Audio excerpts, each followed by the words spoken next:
When we embarked on this sampling DTX undertaking, we knew with high probability it would be successful. But how close would we get to musical nirvana? As Robert Louis Stevenson suggests, do not measure success by today's harvest. Measure success by the seeds you plant today. So please revel with us in the virtuosity of Mark McLean's digital playground, while we contemplate Bertold Auerbach's assertion that the little dissatisfaction which every artist feels at the completion of a work forms the germ of a new work. At Yamaha Canada Music, we can only hope. Welcome to Yamaha 440 Sessions.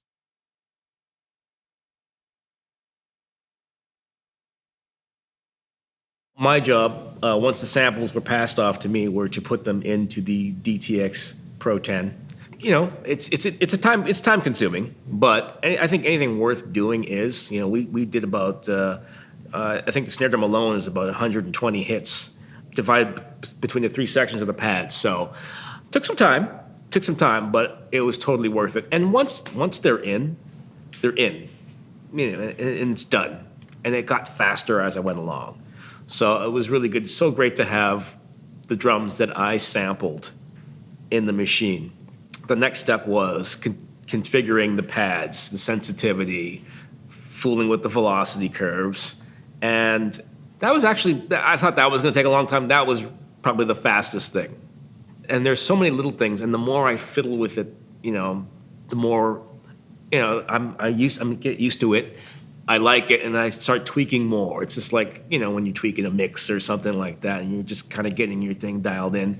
And one of the things that's really cool about playing with the band today is that's a whole other thing. When you put in an actual musical situation, and I hear, Mark play something on the bass, or I hear Matt play something on the keyboard, and I'm like, oh, I want to be able to do that. And then I'm like, oh, let me dial in the sensitivity a little bit more here. Bring my velocity curve up a little bit more here on this tune. So there's lots to tweak. But again, once you get it, and I can move pretty quickly through the box. Pads feel great, really great, especially the kick drum. Sometimes you play a pad and it's just like hitting like a rock or something like that. But yeah, there was a nice bounce. It kind of felt like my Maple Custom, my Bebop Maple Custom that I've had since 2000. So really great, really great. 100%. And again, it was, we did this about a month ago, I guess, or a couple weeks ago. So I remember what the acoustic drums sounded like, and loving those drums. So to have that there was just perfect. And it feels good. I definitely feel a difference.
I mean, I've had Yamaha basses since the 90s, since I was just starting to play. One of my first 6-string ever was the TRB 6, the very first one, the orange, amber, translucent finish. Amazing. I had one of those. I had one of the 5-string TRBs. I've been through quite a few, especially since I started working, with you guys. I had one of the Billy Sheehan, the RBX version of that, I think, with the red. That was I had that bass on the road for a long time. TRB 5P2. I have a really nice TRB 1005 fretless 5-string, which I love.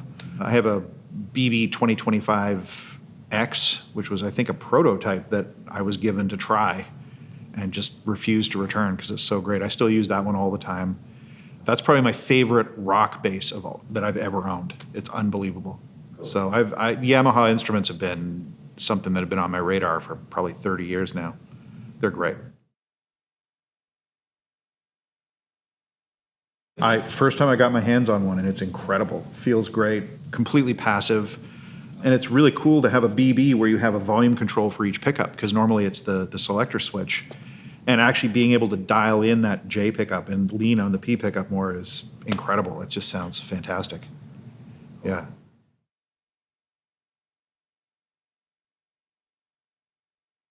Shockingly little. I mean, I know Mark sampled his own drum kit, and that's a big part of it because he knows. I've been playing with Mark longer than I've known my wife, and I've been with my wife for 20 years, so I've been playing with Mark for decades. And, obviously his touch is great, but he also has this way. He knows how to tune the drums, and they always sound like him. There's a very specific Mark McLean drum sound that I've gotten used to hearing. And to hear that tone coming out of a pad kit is unbelievable. And not just that, but the dynamics are right. Everything. I mean, when we were playing earlier, I forgot, honestly, that it was, not a real acoustic kit until I looked over, and I wouldn't have thought that was possible. Oh yeah, all the time. I mean, for starters, I could see if you were in kind of a hybrid situation where you wanted some real tones and some electronic tones without having to have a sample pad, this would be an amazing solution. And the other thing is that for bigger shows, a lot of times you're triggering sounds anyway. These are going to be a lot cleaner than acoustic triggers, I'm sure. And you could have a different entire kit sound, including the cymbals, which is unheard of, for each song if you wanted to. Just get the tracks rigged to send patch changes. And I mean, yeah, it's an amazing thing. Well, this room isn't treated. So when I say real, I mean acoustic. A real acoustic kit in this room would have been, okay, there's a certain volume that we can't get below. And, you're going to get a lot of echoes and a lot of resonance. So you have to dial everything above that. Everything has to match up with that sound because that's your floor. With these, that's not an issue. I mean, he can play the way he plays. We all get our own amount of what we want in the ears, and the room doesn't get involved unless you want it to.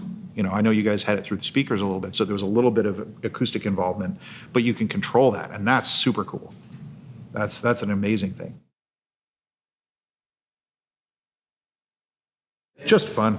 I mean, you get together with people of this caliber, and both playing wise and personality wise, it's like, how is this my career? It makes no sense.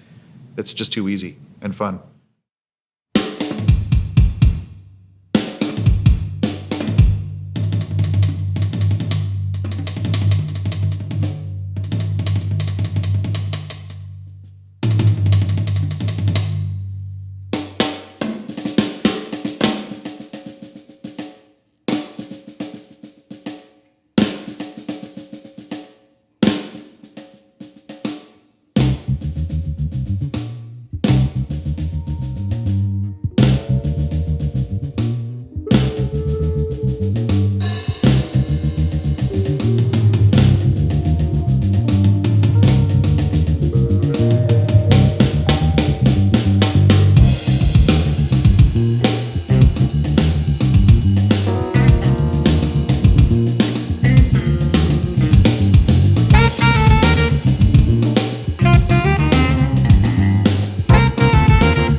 Ooh, big question. I guess the same trajectory that a lot of piano players go through when you start. It was all about Elton John and Billy Joel, and then started to hear jazz and got the Bill Evans records, and then I got into the Chick Corea records, and now I mostly just like people who really swing.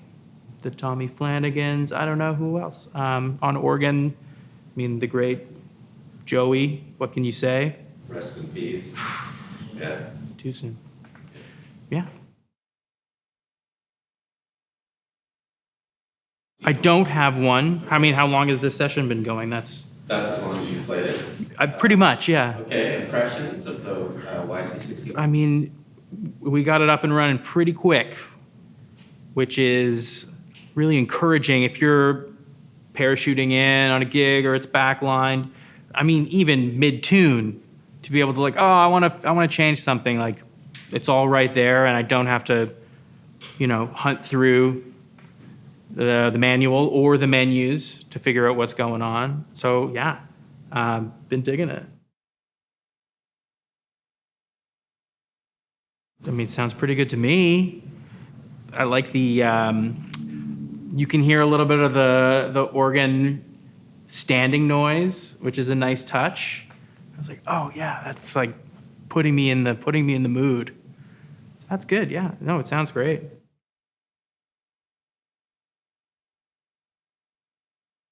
I would say most of the time I didn't even really register that it was an electronic kit. Once we got it in the ballpark, then yeah, it felt great to me. And yeah, it's also just being able to work at a much lower volume than where we would be at on an acoustic kit. No offense. I think the weirder one is the all acoustic gig where you're on in-ears. And then you end up with night to night, are there different mics? There's so many variables. With this, no variables, line level, right in. So you're getting a very accurate representation of what the thing actually is, which is, easy to work with, I can imagine, especially night after night. Super consistent. Yeah, I think even the cymbals, I know those cymbals, and it's sort of oh yeah, it sounds like he's playing the real cymbals, that Mark would usually bring to the gig. Only this time, now you could put those cymbals anywhere in the world in advance, and they'd be good to go. That's kind of cool. It was pretty easy, and that's, everyone is super talented. That's a big factor. And then the fact that there's other gear, new gear in the mix, didn't seem to really factor in much at all. I think that's all you can hope for.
it's a trip. It felt really good. Like after the first couple takes, I forgot that I was playing an electronic kit. So that was good. That was probably the happiest discovery of the day. I was just like, oh, wait a second.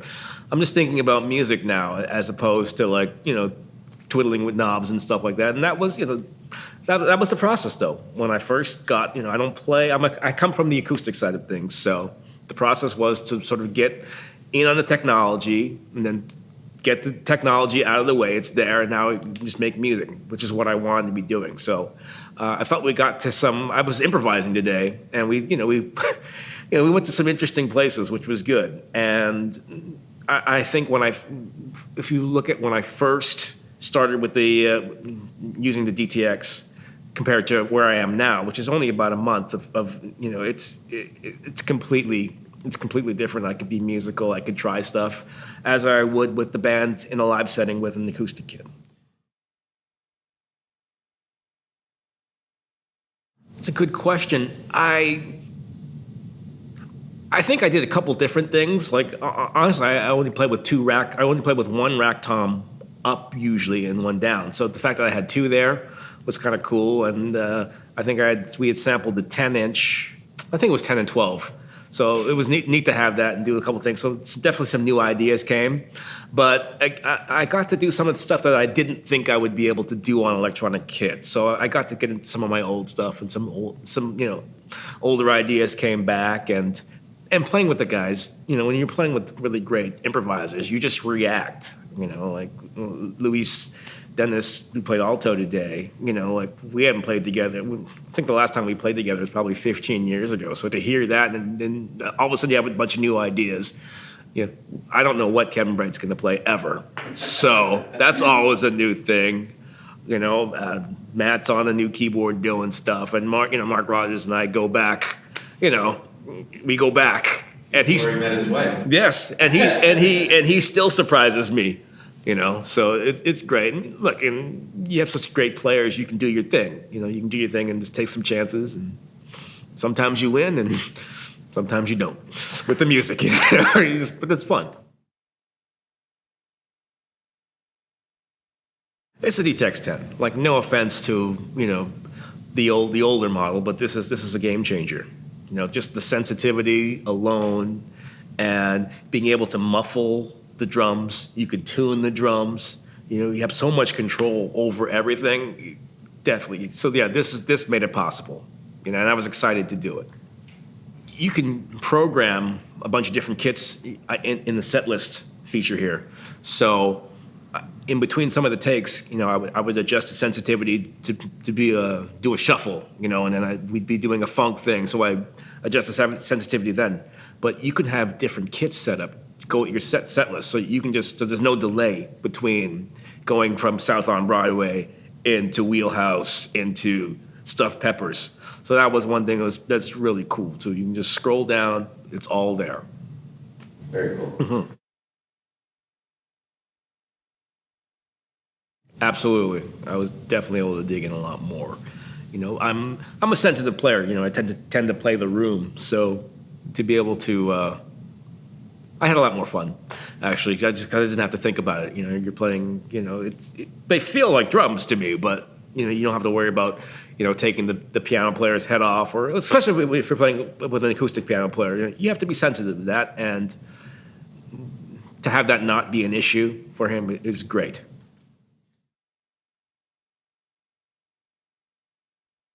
Yeah, I think so. Like, well, honestly, you could do it with my band Playground. Honestly, you can do it with that, or playing with just a pop setting or a funk thing. Maybe you're playing like a special event or a private event in a small space, that kind of thing. But it would work in a stadium too. I would love to use them both together, to be quite honest, because I think that would be the possibilities are endless once you do that. But yeah, there are so many settings where I could use the DTX Pro, no problem. Playground is exactly what it is. It's Playground. We're just playing, and we're just sort of doing what comes to us. So yeah, we can have a lot of fun, and I can go into there's a whole bunch of sounds on there. We could find all sorts of things and have all sorts of adventures. If we want to say we want to create like a stadium rock vibe. You know, I have the stadium kit on there, and we have the musicians that can go anywhere you want to go. So yeah. You know, I think one of the reasons it took me so long to learn is because I was just kept on fooling around with stuff, and you're like, oh, what's this? There's all these rabbit holes on there, and then you know, there's the effects for each pad, and you could mix and match. Really neat, really neat. Oh, it's definitely fun, especially today. Today was the most fun. I'm feeling good. I feel we made music. We made music, and you know, it was a journey. It was a journey, but totally worth it at the end of the day. And now I have these sounds forever. And now I'm thinking, oh, now I want to go back and sample this and try this. So I'm just, yeah, the wheels are turning. More and more ideas.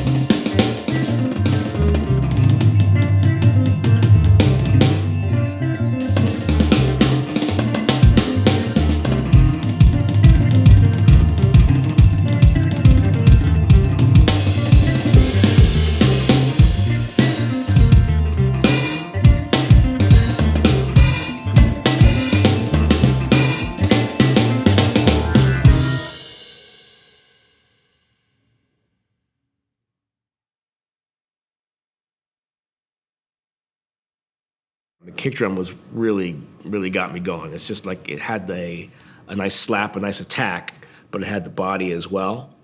The engineers club will say, hey, that kick drum sounds amazing. Like, what is that? And I'll be like, oak. And they're like, oak, because they're expecting, birch or maple. I just threw out the whole book that, birch is for this and maple is for that. I'm just like, I like these sounds, so I'm going to go with that.